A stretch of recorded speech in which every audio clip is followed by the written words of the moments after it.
So who's lined up in terms of the superpowers as the likely victor of this space battle, which is what you outline in the book? We're talking Man City Arsenal here. We are. And it's USA, Only with perhaps China. some slightly greater stakes.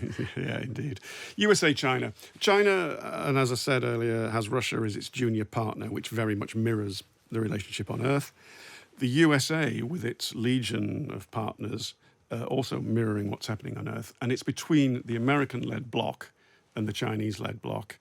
And it really is up for grabs. What is already happening is that the divisions and tensions here are already being replicated up there. And the big example is China, with Russia as its junior partner, are going all guns blazing up to, no pun intended, in space.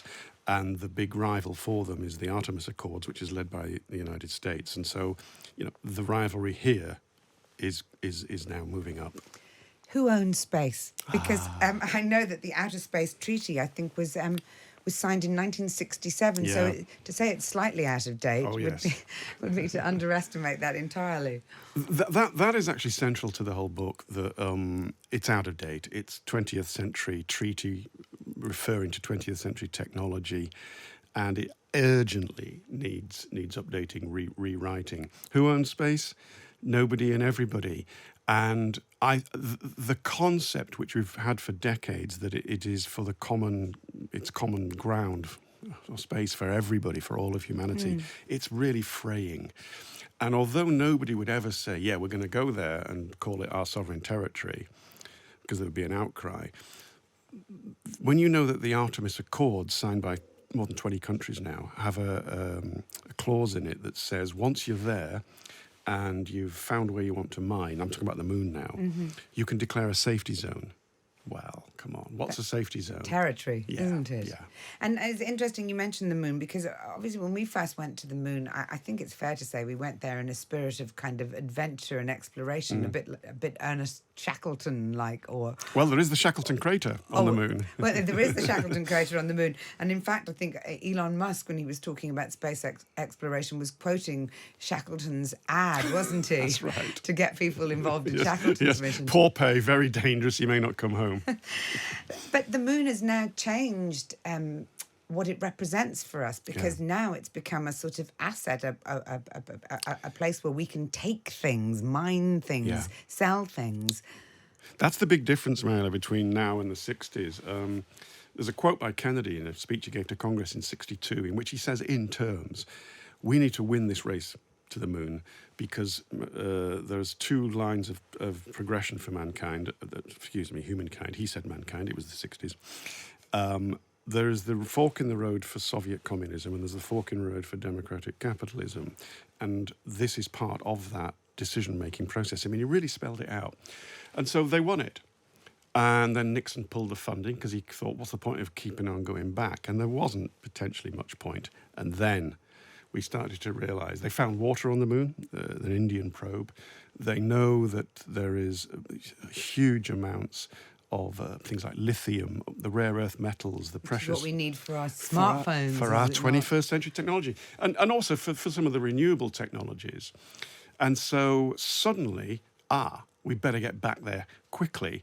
And just as, for example, when we switch from coal to oil, a leading power is not going to say, well, I won't bother going to try and find any of that stuff. There is no way that any leading power now will not be part of this game, because they will not let their competitors get the jump. Now, the economic model is still not proven, but they are going. They are going there. The Americans are going in 2026, man and a woman on the moon, walking. China and Russia, America, both intend to have moon bases early 2030s. You mentioned the word game, and I think that's not by accident. The great game. The great game. And you're suggesting that this is very much as we had a scramble for Africa, this is a scramble for space. But there is the difference, isn't there, that this time, yes, you may be exploiting the territory, but you are not exploiting people. We don't know yet. Is there life on Mars? Well, are the clangers on the moon? I put it to you. I certainly hope so. Yeah, it would be wonderful, wouldn't it? No, there is that big difference. I mean, some people get very exercised about the idea of mining the moon and despoiling it. I can't get that upset. But why not? Don't you see it like, for me, I feel, emotionally reactive to it, because I sort of feel that we've got to the point, you only have to look around and see the damage that we've done to this planet. We're talking about it all the time. That, there's a sense that all of these, billionaires who want to build rockets, it's basically so they can escape, the destroyed planet Earth and find somewhere else to go, that it's totally, personal protection. So there is this sense that we've pillaged the planet and now we want to go and pillage space, that we're just voracious and destructive. I understand it, and I understand the emotional response to it, because it is this beautiful thing that is there for all of us. But A, I won't be able to see the mining, and B, I would rather dig it up from there than continue to despoil here. And obviously, here it's a finite resource, there it's a finite resource, but we need those finite resources in order to keep going with our technology, including, and this is very important, including for our renewable energy. But isn't that what we've always said? That's always been the reason that we have to do this, because, we need to survive as a species, because we need, so it feels like we're just expanding our capacity you're right. for destruction in a way.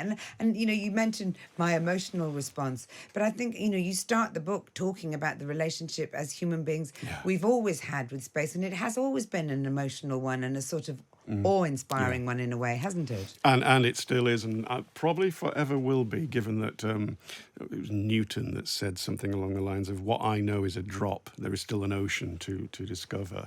And that it remains the case even now. I'm glad you've mentioned that, because the book, at the core, it is about astropolitics. It is about how international relations has moved into space, and then I seek to explain the geography of space to make it more understanding about what's going on. But I really enjoyed the research and writing the first couple of chapters about our relationship as humans to the cosmos, and how originally it was the only explanation was the gods and the ghosts. But then gradually, over thousands of years, through science, we begin to have empirical evidence, and our understanding of what it is grows. I really enjoyed those chapters, but we do then accelerate into the space age quite quickly. It feels a little bit pathetic, when we're talking about the immensity of space, to then bring it back down to the ground and to the UK and UK interests. But I wondered how much the fact that we're not so involved with the European Space Agency anymore, and yet they are very much at the forefront with NASA, working together in terms of, pioneering space exploration. If space is the new frontier, have we kind of, argued our way out of it? Well, Shaun the Sheep was on the Artemis rocket that went around the moon last year. Oh, well, that's okay then. Exactly. Yeah.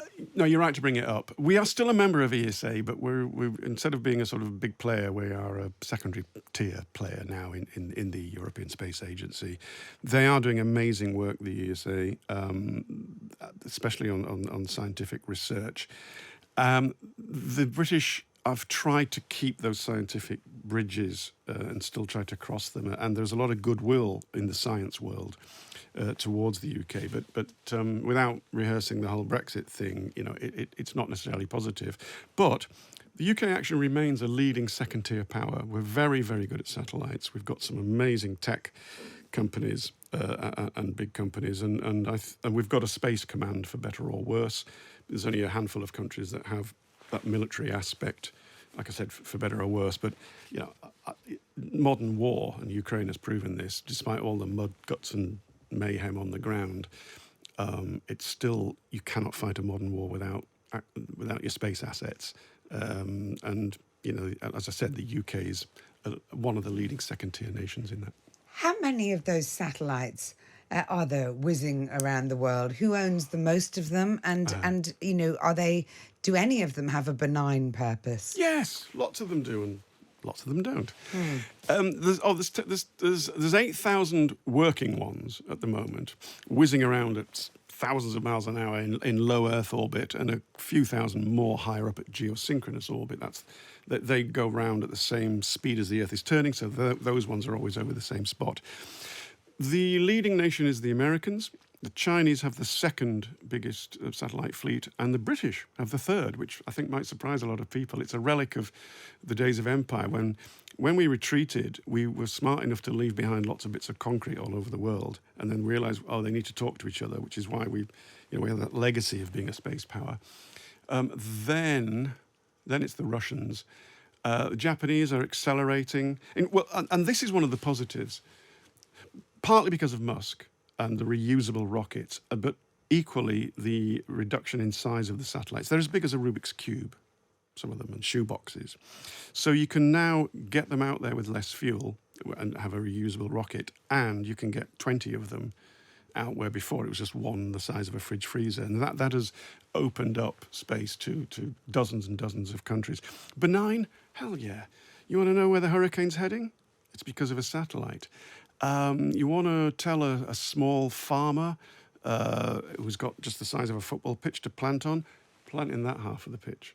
The satellites will tell you. There's a lot of very positive stuff going on. So who's lined up in terms of the superpowers as the likely victor of this space battle, which is what you outline in the book? We're talking Man City Arsenal here. We are. And it's USA, and with perhaps China. some slightly greater stakes. Yeah, indeed. USA, China. China, and as I said earlier, has Russia as its junior partner, which very much mirrors the relationship on Earth. The USA, with its legion of partners, also mirroring what's happening on Earth. And it's between the American-led bloc and the Chinese-led bloc. And it really is up for grabs. Now, hopefully, it can be win-win for everybody for peaceful purposes. But there's a saying in international relations that the flag follows the trade. There's a lot of big commercial companies, Toyota, SpaceX, others, are looking very interestingly at mining on the moon for the precious rare earth metals, etc. If they become, as the satellites have already become, an integral part of big economies, they will not be undefended. And I predict that the satellites will be armed in just a few years' time because it's part of our critical infrastructure already. And I think if the economic modelling is correct, and if the moon becomes so important to some of the leading countries, it'll be difficult not to partially militarize it. But it's between America and China as the front runners. And human nature being as it is, it's very hard not to imagine that, huge conflict looms, that Star Wars is the next step here. Yeah, we'll weave it off that, but certainly no modern war can be fought without the satellites. I'm fairly sanguine about it, Mariella, because, you've disturbed me enormously, and I'm sure you will many readers. Look, go back through 12,000 years of history. I sometimes say the first fellow, and it is always a fellow, who came out of a cave with a big shiny new spear. Everyone else in every other... I want one of those. It's just nobody wrote about the women coming out of the caves with the big spear. There weren't quite as many of them because they are nicer, but we won't go there today. We're not, no. Trust me. But all right, the point being that humankind has always suffered from this affliction, and it is a work in progress. So, of course, we will carry it out, and already have, into space. But, in news, you don't film houses not burning down, so we tend to write about some of that stuff. Alongside it, and this is in the book, there is all the brilliant things, and especially the scientific research and medical research that is going on in space, and the potential for harnessing the sun's energy and deflecting it down to the Earth for renewable, clean energy. All that stuff is going on as well. I know we're running out of time, but I will refer you to the Gutenberg Press. What a fantastic invention which accelerated our understanding and learning and propelled us towards the scientific age. In the few years after it came out, lots of books proving that witches existed came out, and women were burnt at the stake. Are we going to get rid of the Gutenberg Press? No. Are we going to get rid of Twitter because of its negativity? No. Are we going to not go to space because there's negative things? No. We're already out there. We're on the way. Indeed, and we're also going to try and understand menopause a bit better, which I think some of those witches were going through at the time. Just finally, and right back down to earth, I just wondered, you spent many years as diplomatic editor, many years as a foreign correspondent. I was slightly struck by the extraction of British diplomats before... British nationals from Khartoum. It's not a good look. Is it unprecedented? Because, there have been quite a few people getting in touch with the programme and also, appearing in various newspapers talking about their experience in other periods of history. where it seems very much that the diplomats, their duty, they felt duty bound to stay till the bitter end, get as many people on the planes as possible. Or Yeah, that will have been a decision made in the Foreign Office, and they will argue duty of care. But I repeat, it's not a good look. Look, I mean, they are operating under incredibly difficult circumstances where it's possible there aren't right answers. They saw the window, they went for it. You know, if I was king, perhaps I would have left behind a skeleton staff to oversee things. You can get the dependents out, husbands, wives, children, keep a skeleton staff and oversee the civilians getting out. So, yeah, I'd have done it differently, but then again, I wasn't in the Situation Room in the Foreign Office.